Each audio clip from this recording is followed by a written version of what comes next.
The new Esper Fatimah comes in around 1 day, so let's go over whether she's worth it to summon or not, and also if you have only 100 Wishstones, which of the 6 do you pick? To summarize what she does real quick, she does damage. That's pretty much it. She doesn't have much utility. Her S1 does an AP push of 45% in total. Her S2 steals buffs from one enemy, and then her S3 just does damage, nothing else. Her passive also allows her to do more damage by increasing her attack up to 100% or 200% if you have her at R2. Same with defense and also speed up to 100 or 200. Her Fighter's Resolve allows her to take 50% less damage, but when you reach the Sun Glory stacks to the maximum limit, this Fighter's Resolve will be removed and you will not gain this buff ever again. So the thing with Fatimah is that she heavily relies on the enemies getting buffs. If the enemy doesn't get buffs, her passive doesn't work and you don't get the basic stats from her. She doesn't have any sustain, like I mentioned. She doesn't have like any utility at all. She doesn't have debuff immunity except for control effects, but it's also very conditional. She doesn't have revives.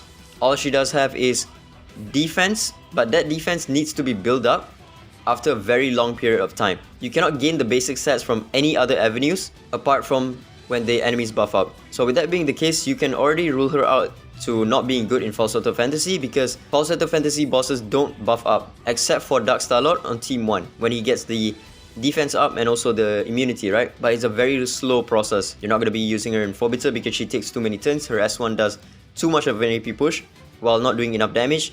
You will not gain the basic stats from Forbiter.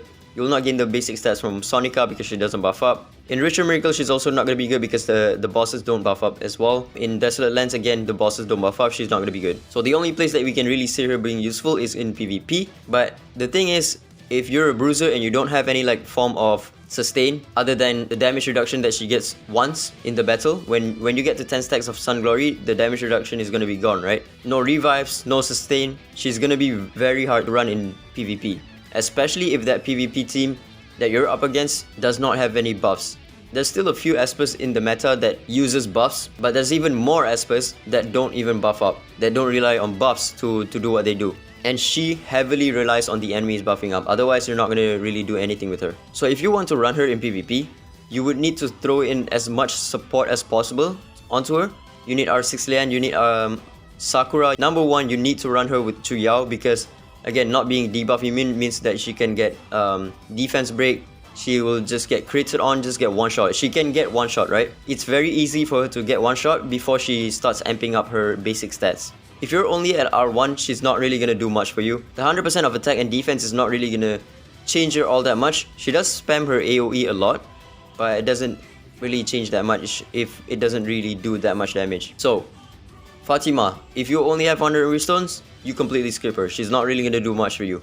You need too much support for her to work, and you need a specific enemy team that has buffs for her to pop off. I can't say for certain if she's going to be good at R6, but again, the only problem with her is that she needs to fight against enemies that have multiple buffs. If it's just like 1 to 2 buffs, she's going to ramp up too slowly and she could die in the process. Next Esper is going to be Mavis. Mavis is one of the best R0, D0 Esper that you can get, and you can stop right there. She has one of the best team-wide undying mechanic in the game, better than Cecilia, because she just protects all of your Espers from dying. You cannot bypass through that.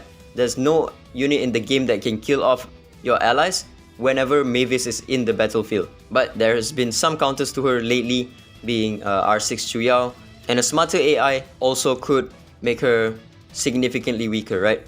But that's the thing. You need a smart AI to make her not viable in the meta anymore. And even if there's more smart AI in the game that continuously targets her, she is still going to be meta because she is still going to be that punching bag that all of those smart AI will target her, rather than your squishy DPSs, right? Mavis is not that good in PvE, but she is still one of the best teams in PvP.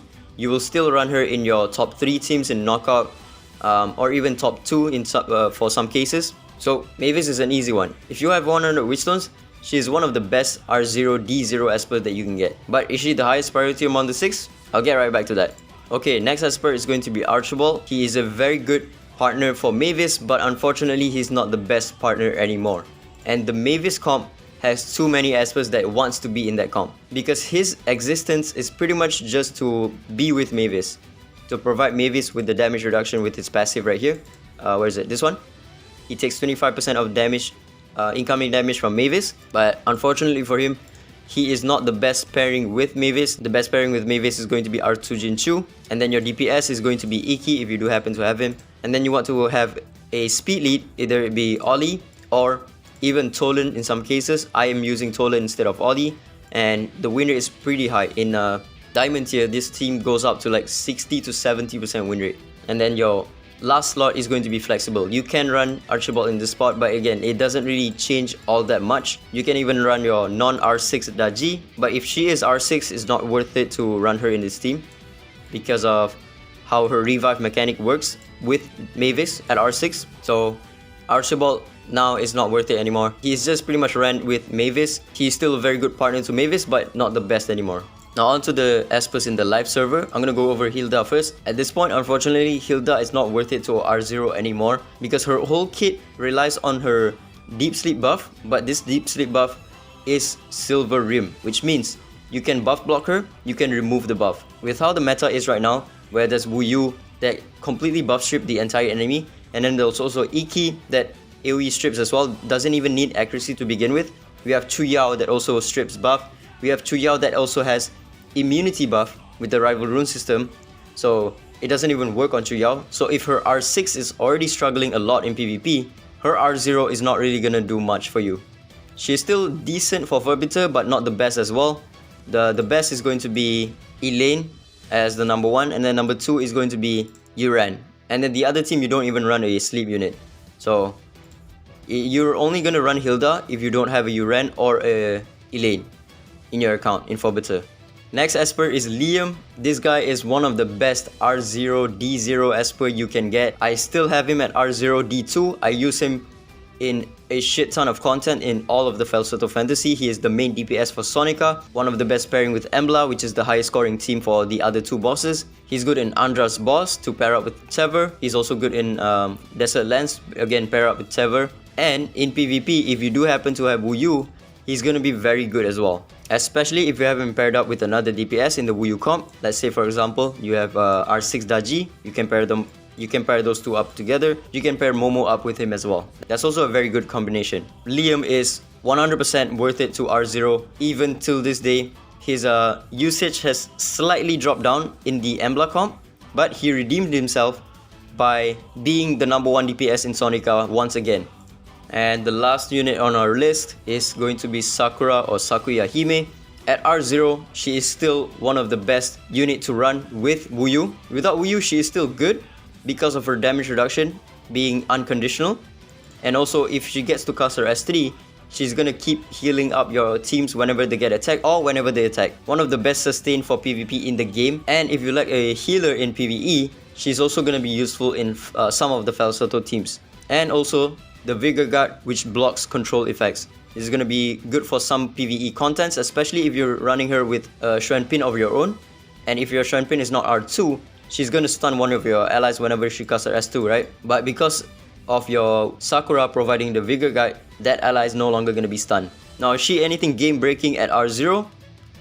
Not really, but only a high priority if you have a Wu Yu. If you don't have a Wu Yu, you can skip her. She's not high priority because she's not really PvE meta. And in PvP, if you're not R6 and you're not running a Wu Yu comp, you need to run her with a team that allows her to go first. If she can't start with the S3, maybe she got stunned or something, she will not provide the healing to your allies, but she does provide the damage reduction, which is good, but it's not enough at this point. High priority if you have a Wu Yu. If you don't have a Wu Yu, you can wait for now. So what's the final verdict? If you only have 100 Wishstones, who do you go for? Fatimah, Mavis, Archibald, or Sakura, Liam, or Hilda? Now the number 1 spot goes to, if you have a Wu Yu, is Liam, okay? It's not Sakura, okay?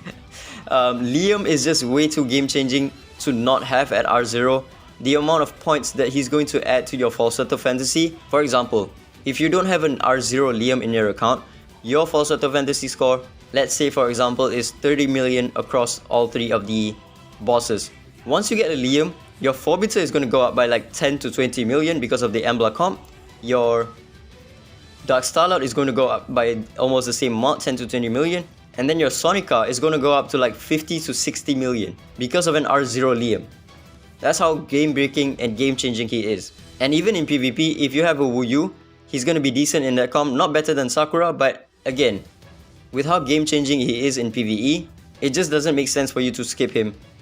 Sakura is not really going to do much for you in PvE at R0, but she does do a lot in PvP within the Wu Yu comp. But the thing is, in the Wu Yu comp, you kind of need to have an R6 Lian plus a Sakura. Sakura alone doesn't do much because she doesn't have that start of turn healing. It's very important to have that start of turn healing, otherwise your entire team can just get one-shotted before they even get a turn. So yeah, that's about it. Again, R0 Liam is one of the best picks that you can get in the game, in my opinion, just because of how game-changing he is. That's about it. Ciao.